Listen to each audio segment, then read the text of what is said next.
So for this third video, we're going to do the same thing again, but we're going to lift the panel as if it was a horizontal wall application. So the machine is in its cradle, and we're going to attach the adjustable lift eye again. Just to repeat that process, if you didn't watch the previous video.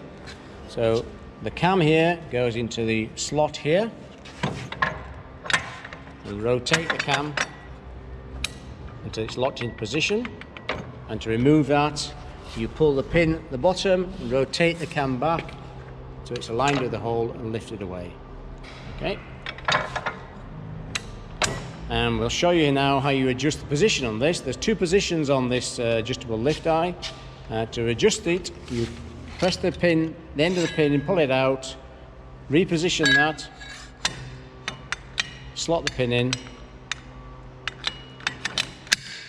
Make sure it's locked through so that the ball bearing lock on the side is proud of the hole. Okay, we'll leave it in that position for now. So we're going to attach our overhead crane to it. We're going to take the machine out of the cradle and we'll torque it through again.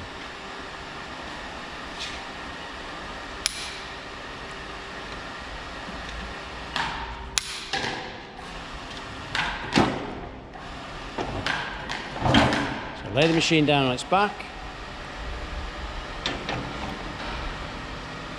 adjust the pad position so they come out clear of those two holding brackets, then lift the machine away from the trolley, from the cradle.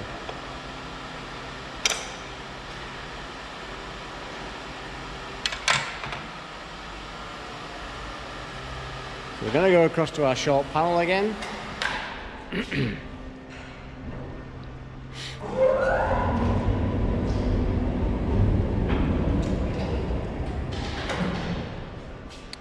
Okay, and we're going to rotate the pads. No, we're going to tilt the pads, sorry. Tilt the carriage so they're lined up. The pads in the correct orientation to go into the panel.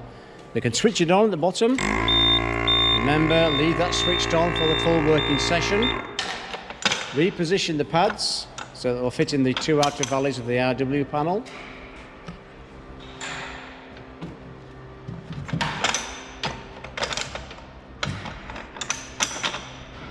Lower away.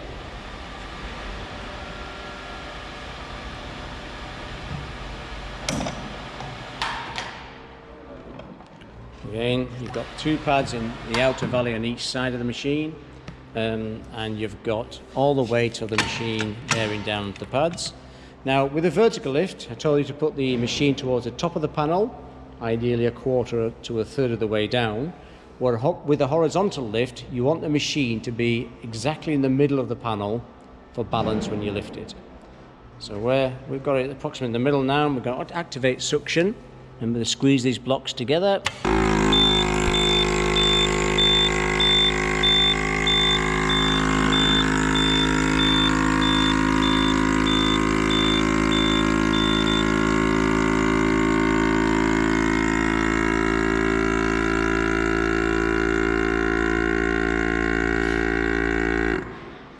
Okay, so same process as before.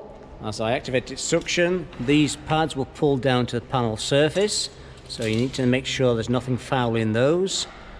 On the vacuum gauges, the needles swung up quickly through the red zone into the green zone, and the digital gauges there also rose quickly.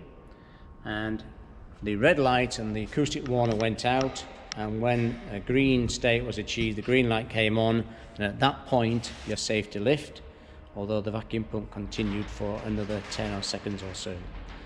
So again, talk about safety straps. You know, this is the dual vacuum machine. It is not compulsory, but it is recommended, and a lot of main contractors will ask you to apply secondary safety straps even to a dual vacuum machine. So for a horizontal panel lift, you need to attach two secondary safety strips. The strap is the same. The short purple leg is attached to the point on the suction pad.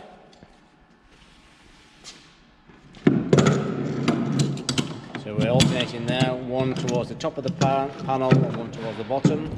Not all suction pads have a strap mounting block. but there are sufficient on the machine to locate the safety straps and the suction pads for both horizontal and vertical lift. So now we can lift the panel clear of the stack, and when it's clear of the stack you can continue to apply the secondary safety straps.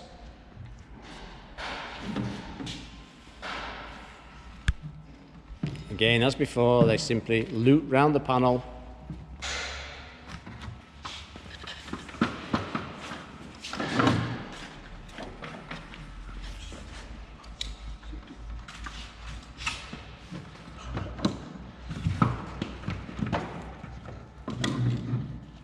click into the snap hook, adjust the length.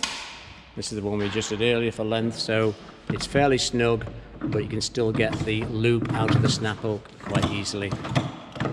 And once you're happy with the straps on both sides of the machine, you can then continue the lift. And as you get the panel clear of the stack, you can rotate the panel and click it into the vertical plane. So just going a little bit higher. And now we can rotate the panel. Simply manually rotate it up. It's clicked into position, and now you can see the panel is hanging pretty plumb, so it's easy to move that to the wall and place it onto the wall. So again, this is a fairly short panel, but you could use this application for RW panels or similar up to around 6 meters long.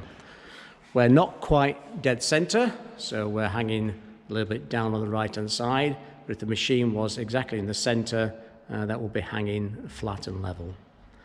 So again, same process, go towards the wall. When you're within a few inches of the wall, you can release the secondary safety straps, pull them clear of the panel joint, continue positioning the panel. When you're happy it's in position, fix it with 1 or 2 fixings, and only at that point release suction. And as soon as you release suction, the machine will lose vacuum and come away from the panel. And again, it can be brought down for the next panel. So that's the application for horizontal. We're just going to rotate the machine back again so that the panel is hanging flat, and I can explain how you could use this for a short roof panel as well.